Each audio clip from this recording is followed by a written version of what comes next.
Boy के cases में क्या रहता है कि हमको कम रहता है, स्मेलिंग का कम होता है, और कुछ सेलेक्टेड चीज़ों से ही स्मेल वगैरह रहेगी तो नहीं, क्योंकि और वॉमिटिंग भी बहुत कम, कभी कभार हो गई तो हो गई, अदरवाइज बहुत कम रहता है वॉमिटिंग का भी। और एक्टिव भी ज़्यादा रहते हैं। शुरुआती मंथ में तो समझ में ही नहीं आता कि मतलब प्रेगनेंसी भी चल रही, क्योंकि खाना पीना नॉर्मल रहता है तो समझ में किसी को भी नहीं आता, और खुद की एक्टिविटी में भी कोई अंतर नहीं आता। अगर आप प्रॉपर 3 टाइम खाना खा रहे हो तो फिर इतना ज़्यादा नहीं फ़र्क पड़ता है प्रेगनेंसी है या नॉर्मल टाइम चल रहा है इंसान का।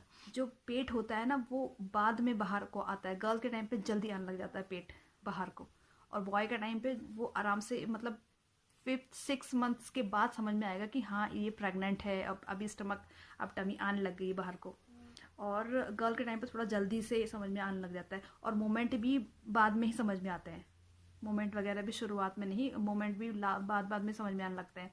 5 महीने के बाद समझ में आएगा। जो जो प्रेग्नेंट लेडी है उसको भी 5th मंथ के बाद ही समझ में आता है कि हाँ मेरे को बेबी मेरा किधर मूव कर रहा है। हैवीनेस राइट साइड में फील होगा। हैवीनेस का मतलब है कि बेबी जिस साइड, मतलब हमको बेबी किस साइड फील हो रहा है, तो बेबी तो राइट साइड फील होता है बेबी बॉय के टाइम पे। जैसे गर्ल में लेफ्ट में होता है, उस तरह से जो बेबी बॉय होता है उसको जो हमें हैवीनेस है, बेबी की हैवीनेस है, वो हमें राइट साइड में फील होती है।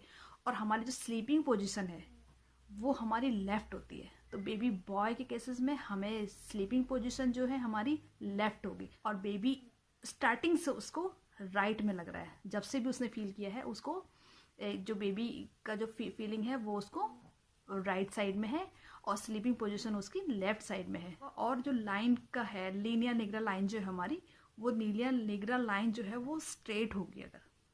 तो ये थे बेबी बॉय के symptoms. Thank you so much.